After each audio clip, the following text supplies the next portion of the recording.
Noticias sin fronteras. Información global. Verdad absoluta. Tu fuente de noticias mundiales. Antes de entrar en materia, no olviden suscribirse al canal Noticias sin Fronteras, darle me gusta y compartir este análisis. Así nos ayudan a seguir adelante. Bueno, ahora sí. Imaginen esto por un momento. Estamos en Sydney, en la famosísima playa de Bondi. Es el 14 de diciembre de 2025. El ambiente es de fiesta, cientos de personas, familias, celebrando el primer día de Hanukkah, la fiesta de las luces. Hay alegría, hay comunidad, pero de repente, todo cambia. Un sonido seco rompe la paz. Disparos. Y en un abrir y cerrar de ojos, la celebración se transforma en una masacre. Poco después, el rabino Levi Wolf dijo algo que, la verdad, te deja helado. Lo inevitable ha sucedido ahora. Una frase escalofriante. No solo captura el horror de lo que acababa de pasar, sino que apunta a algo mucho más profundo. La sensación, para su comunidad, de que esta tragedia, de alguna manera, se veía venir. ¿Cómo es que algo tan terrible podía sentirse inevitable? Bueno, esa es la pregunta clave que vamos a tratar de responder. A ver, para poner en perspectiva la magnitud de esto, veamos los datos fríos. No fue un ataque al azar, para nada. Fue un tiroteo masivo, dirigido directamente a esta celebración de Hanukkah. El resultado, devastador. 12 personas muertas, 29 heridas. Estamos hablando del peor ataque de este tipo que ha visto Australia en casi 30 años. Es una cifra tremenda. Ahora la pregunta es, ¿cómo se llega a algo así? Porque, seamos claros, una masacre de esta magnitud no ocurre de la noche a la mañana. Esto fue en realidad la punta del iceberg, la culminación violenta de una ola de odio que venía creciendo poco a poco por debajo de la superficie. Y aquí está el punto central de todo esto, la clave.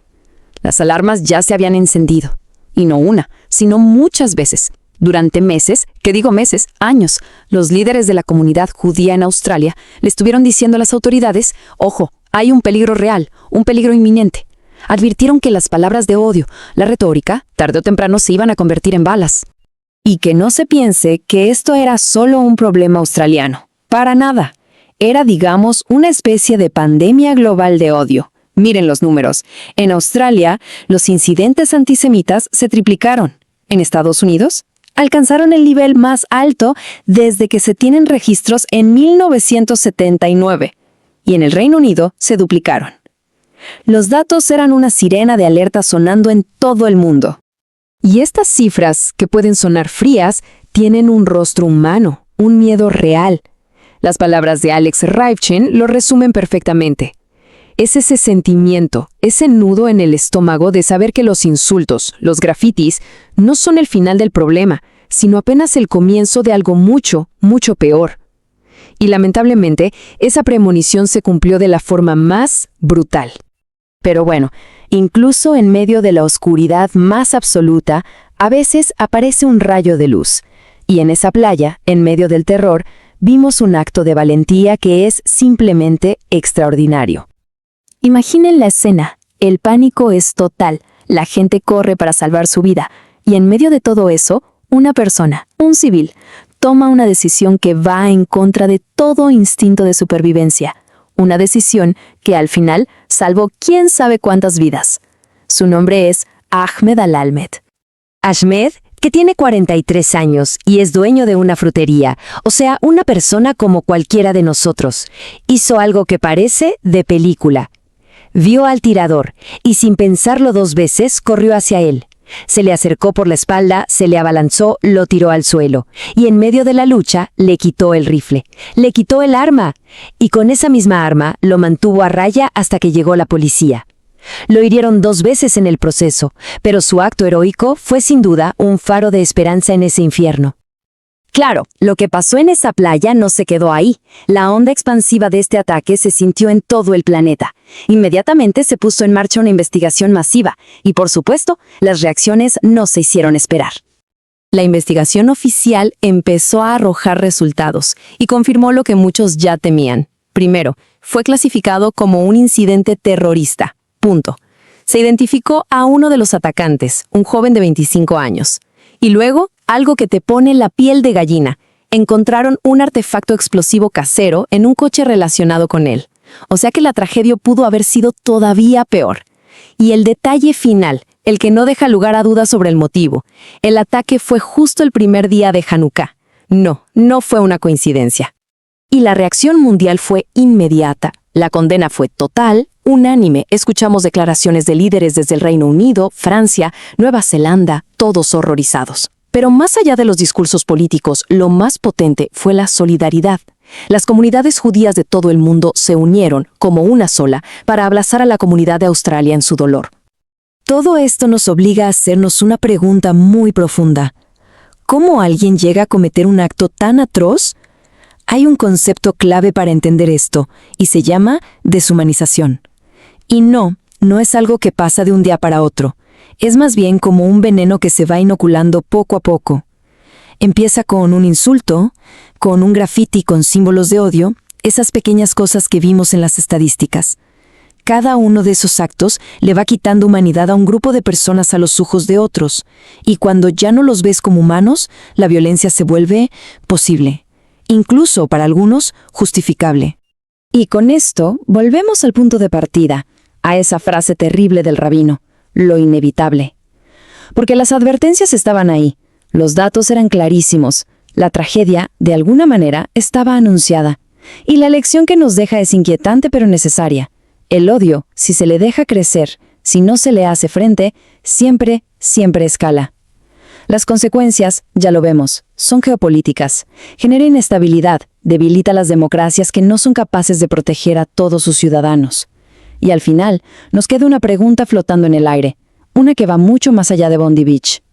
Cuando las señales son tan claras y una tragedia está anunciada, ¿cuál es el verdadero precio que pagamos por no actuar a tiempo? Gracias por habernos acompañado. Suscríbete al canal Noticias Sin Fronteras, dale me gusta y comparte este video para mantenerte informado.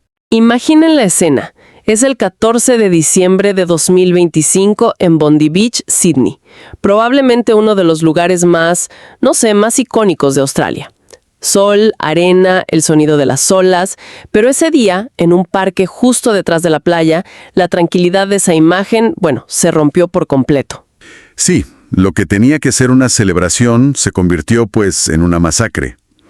Hoy vamos a analizar a fondo lo que ocurrió durante ese tiroteo masivo, que tuvo como objetivo directo a la comunidad judía mientras celebraba el primer día de Hanukkah.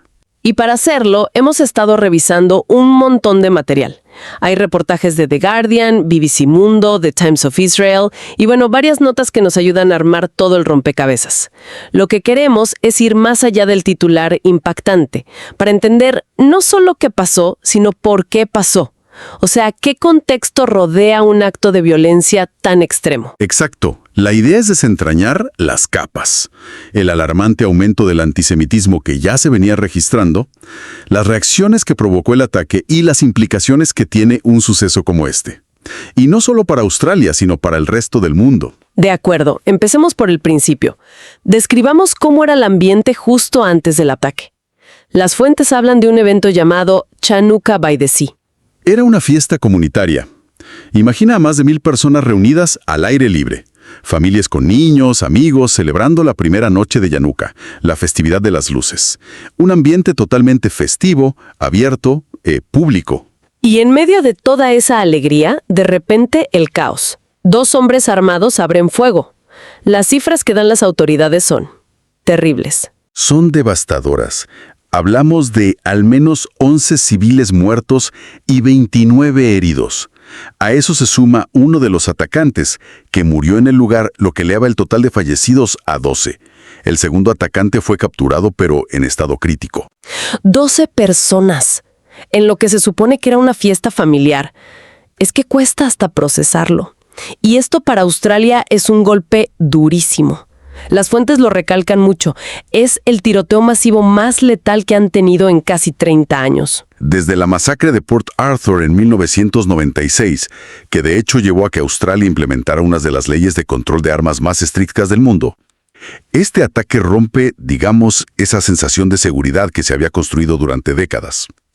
Hay un detalle en los informes que es particularmente escalofriante y que creo que lo cambia todo. Hablan del equipo que usaron los atacantes. Sí, y es un detalle crucial. Utilizaron miras telescópicas en sus armas, que eran rifles o escopetas de gran potencia. Detengámonos un segundo en eso. Una mira telescópica significa que no estaban disparando a ciegas contra una multitud. Veían perfectamente a quién le disparaban.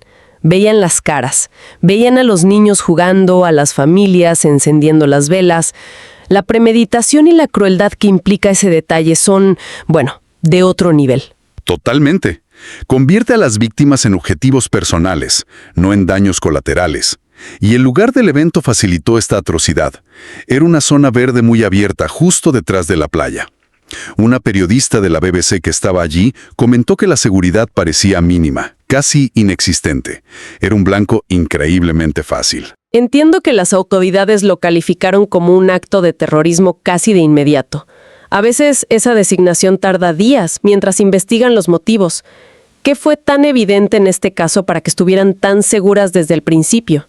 Fue la confluencia de 3 factores que no dejaban lugar a dudas. Primero, el cuándo. El ataque se produjo en el primer día de Hanukkah. No fue una fecha al azar. Segundo, el dónde y el quién. El objetivo era explícitamente una aceleración de la comunidad judía. Y el tercer factor fue la evidencia física, la prueba, digamos, definitiva. ¿Qué encontraron? La policía descubrió un artefacto explosivo improvisado, lo que se conoce como un IED, en un coche que estaba vinculado al atacante que fue abatido. Cuando juntas un ataque coordinado, un objetivo religioso específico, en una fecha sagrada y una bomba, pues no hay otra forma de llamarlo. Es la definición de terrorismo. Poco después del ataque, el rabino Levi Wolf, de la Sinagoga Central de Sydney, dijo algo que se me quedó grabado. Dijo, «Lo inevitable ha sucedido ahora». Esa frase es terrible. Suena a que esto no fue una sorpresa total para su comunidad. ¿De verdad había señales tan claras? Esa frase, lamentablemente, no sale de la nada. Refleja un clima que los datos venían confirmando desde hacía tiempo. Si conectamos esto con el panorama general, la comunidad judía en Australia se sentía cada vez más amenazada. ¿Tenemos cifras concretas sobre eso? Sí, y son alarmantes.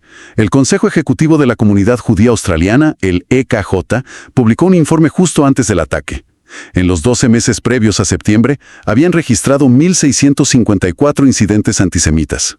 Un momento. 1.654. Es un número altísimo. ¿Cómo se compara eso con años anteriores? Aquí está el dato clave. Esa cifra es 3 veces mayor. 3 veces que cualquier total anual registrado antes de que comenzara el conflicto en Gaza en octubre de 2023. No es un pequeño aumento, es una explosión.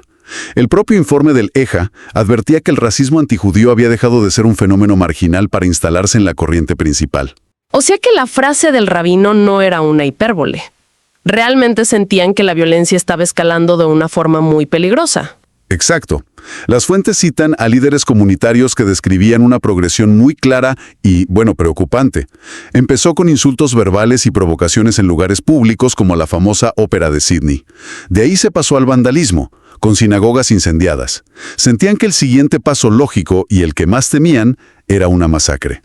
Y lamentablemente tuvieron razón. Y aquí es donde la historia deja de ser solo australiana, porque este patrón no estaba ocurriendo en el vacío. Para nada. Es un espejo de una tendencia global. En Estados Unidos, la Liga Antidifamación reportó casi 9.400 incidentes en 2024. Es la cifra más alta que han registrado desde que empezaron a llevar la cuenta en 1979. La más alta en más de 40 años. Y en el Reino Unido la historia es similar. Más de 4.000 incidentes en 2023, el doble que el año anterior. Hay un patrón mundial innegable de aumento del antisemitismo. Y sobre este polvorín global, llega el conflicto de Gaza y actúa como un acelerante. Exactamente. Expertos en seguridad citados en los artículos llevaban meses advirtiendo que el conflicto había provocado lo que llamaban una ola de radicalización a nivel mundial.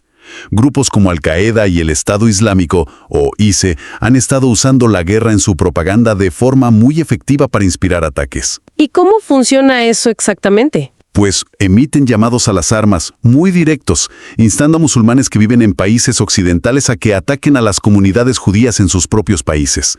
De hecho, la rama de Al-Qaeda en la península arábiga llegó a publicar guías detalladas de cómo hacerlo. Así que la violencia no surge de la nada. Se alimenta de este clima de odio que se normaliza y se amplifica, tanto a nivel local como global. Lo que nos lleva a la pregunta del millón en la investigación. ¿Quién está exactamente detrás de este ataque en Sydney? ¿Son lobos solitarios inspirados por esa propaganda o hay algo más? La investigación se mueve en varias direcciones, pero hay dos líneas principales que destacan en las fuentes. La primera apunta hacia el Estado Islámico. ¿Y qué evidencia hay de eso? Es una pista bastante débil por ahora, basada en el testimonio no confirmado de un testigo. Este testigo dijo haber visto una bandera negra con una insignia, lo que podría sugerir una lealtad a IS, pero es crucial recalcar que es solo eso, un testimonio sin confirmar. No hay pruebas concluyentes, pero es una vía que por supuesto la policía está explorando. De acuerdo. ¿Y cuál es la segunda línea de investigación? Porque parece que apunta en una dirección muy diferente. Sí, la otra gran sospecha recae sobre un actor estatal, Irán, y esta parece tener más peso, al menos en el ámbito político. Jeremy Leibler, el presidente de la Federación Sionista de Australia, confirmó públicamente que el Ministerio de Relaciones Exteriores del país estaba investigando activamente un posible vínculo con Teherán. Y aquí sí que hay antecedentes, ¿verdad? La tensión entre Australia e Irán no es nueva. Para nada. Es un contexto muy importante. Solo unos meses antes del tiroteo, en agosto de 2025, el primer ministro australiano acusó directamente a Irán. Los acusó de estar detrás de 2 ataques incendiarios antisemitas, uno contra un restaurante kosher y otro contra una sinagoga. Una acusación de ese calibre por parte de un jefe de gobierno es muy seria. Tan seria que llevó a la ruptura de relaciones diplomáticas entre Australia y Teherán. Así que cuando ocurre un ataque aún más grave como el de Bondi, pues es lógico que las sospechas se dirijan inmediatamente hacia Irán. Pero, un momento. Según los informes, el propio Ministerio de Asuntos Exteriores de Irán emitió un comunicado condenando el ataque. Eso suena contradictorio, ¿no? ¿Es puro teatro o hay analistas que de verdad creen que no estuvieron involucrados? Esa es la complejidad del asunto, y es un excelente punto. A pesar de los antecedentes y de la investigación oficial, varios analistas de seguridad citados en las fuentes se muestran escépticos. Argumentan que un ataque a tiros masivo y directo como este sería una escalada dramática por parte de Irán y una desviación de sus tácticas habituales, o sea, de operar a través de intermediarios o con ataques más encubiertos. Lo consideran improbable. Entonces, tenemos una situación muy turbia. Por un lado, un historial reciente que apunta a Irán. Por otro, expertos que dicen que este ataque no encaja con su forma de operar, y una condena pública por parte del régimen iraní. La investigación va a ser larguísima. Sin duda, y mientras las agencias de inteligencia intentan desenredar esa madeja, el impacto humano es inmediato, y es devastador. Y en medio de todas estas investigaciones y geopolítica, es fácil olvidar que esto le pasó a gente real, a familias. Me imagino que el shock para la comunidad judía, no solo en Australia, sino en todo el mundo, fue inmenso. Fue una onda expansiva de dolor y solidaridad. Las reacciones llegaron de inmediato desde todas partes. El Congreso Judío Europeo, la Junta de Diputados de Judíos Británicos, comunidades de todo el planeta expresaron su horror y su apoyo. Hay 2 citas en las fuentes que creo que resumen perfectamente el sentimiento. Sí, la del primer ministro australiano Anthony Albanese es muy potente. Lo calificó como un acto de maldad, antisemitismo y terrorismo, y se dirigió a la comunidad judía diciendo, en nombre de todo el país, estamos con ustedes. Es un mensaje de unidad nacional muy fuerte. Y la otra es de Alex Rybchin, del EKJ, la organización que llevaba la cuenta de los incidentes. Su frase es desgarradora. Dijo, estos son los peores temores de la comunidad judía hechos realidad. Encapsula perfectamente ese sentimiento de vulnerabilidad, de haber estado advirtiendo sobre el peligro y que nadie escuchara hasta que fue demasiado tarde. Exacto. Es la confirmación de su miedo más profundo. Pero en medio de todo este horror, de la oscuridad de ese día, las fuentes destacan una historia que parece sacada de una película. Una persona que hizo algo que la mayoría de nosotras no nos atreveríamos ni a imaginar. Es una historia de valentía increíble, la de un héroe civil llamado Ahmed al-Ahmed. Los informes lo describen como un hombre de 43 años, padre de 2 hijos y dueño de una frutería en Sydney. Una persona completamente normal. Que hizo algo extraordinario, Los videos que circularon son impactantes. Se ve a uno de los tiradores en un estacionamiento y Ahmed al-Ahmed se le acerca sigilosamente por la espalda. Se agacha detrás de un coche, mide el momento perfecto y sin dudarlo se abalanza sobre el atacante. Empieza un forcejeo brutal hasta que consigue arrebatarle el rifle. Y la historia no termina ahí, que ya sería increíble. Una vez que tiene el arma, le apunta al propio tirador. Lo obliga a retroceder y a huir mientras otro cómplice, al parecer, le daba cobertura desde un puente cercano. Es que es difícil procesar ese nivel de valentía. Y lo hizo pagando un precio. Recibió 2 disparos, uno en el brazo y otro en la mano. Tuvo que ser operado de urgencia. El primer ministro de Nueva Gales del Sur, Chris Minns, lo describió como la escena más increíble y lo llamó con toda razón un verdadero héroe. Un héroe que arriesgó su vida para salvar a incontables personas. Es que es la luz en medio de la tragedia, un acto de heroísmo puro. Bueno, después de analizar todo esto, el ataque en sí, el contexto global, las líneas de investigación, el factor humano, ¿qué es lo que realmente nos dice este suceso? ¿Qué es lo que deberíamos entender más allá del horror inmediato? Creo que podemos extraer 3 conclusiones principales. La primera y la más obvia es que el ataque de Bondi Beach no fue un rayo en un cielo despejado. Fue la culminación violenta y previsible de un aumento drástico y documentado del antisemitismo. Los datos, las advertencias, todo estaba ahí. Segundo, me parece una demostración aterradora de cómo los conflictos geopolíticos lejanos y la radicalización online pueden explotar en violencia real en la otra punta del mundo. Lo que pasa en Gaza o la propaganda que difunde un grupo terrorista en un chat tiene consecuencias mortales en una playa de Sydney. Totalmente. Demuestra que en el mundo interconectado de hoy, ningún lugar está verdaderamente a salvo de las ondas expansivas del odio global. Y la tercera conclusión tiene que ver con Australia específicamente. Este evento destrozó su sensación de seguridad. Como decíamos, un país con leyes de armas muy estrictas que no había visto algo así en casi 30 años. Demuestra que las leyes son una barrera importante, pero quizás no infalible frente a un terrorismo determinado a causar daño. Exacto. El terrorismo siempre busca las gritas en el sistema, y en este caso, tristemente, las encontraron. Para terminar, me gustaría dejar una idea en el aire, una reflexión que surge al leer sobre la historia de Ahmed al-Ahmed. Las fuentes lo describen con una admiración absoluta. Y es que, en una época en la que los conflictos globales y la polarización parecen empujarnos a dividirnos constantemente en nosotros contra ellos, ¿qué nos dice sobre la naturaleza humana que, en el instante de la violencia más extrema, la respuesta de un individuo sea correr hacia el peligro para salvar a otros, sin importar de qué comunidad sean? Es una pregunta fundamental. Ese acto de valentía desinteresada, que trasciende cualquier frontera de fe o de origen, quizás nos recuerda que incluso en los momentos más oscuros, la capacidad humana para la empatía y el heroísmo puede ser una fuerza increíblemente poderosa. ¿Cuidas la salud de tu tracto urinario? Uticarin, el suplemento dietético con múltiples ingredientes naturales que favorecen tu bienestar. Es hora de sentirte mejor, más saludable y en control. Haz clic en el enlace de la descripción y cuida de tu bienestar hoy mismo. Suscríbete a Noticias Sin Fronteras para estar siempre informado de los últimos acontecimientos. No olvides dejar tu comentario y ser parte de la conversación. Tu opinión es importante para nosotros.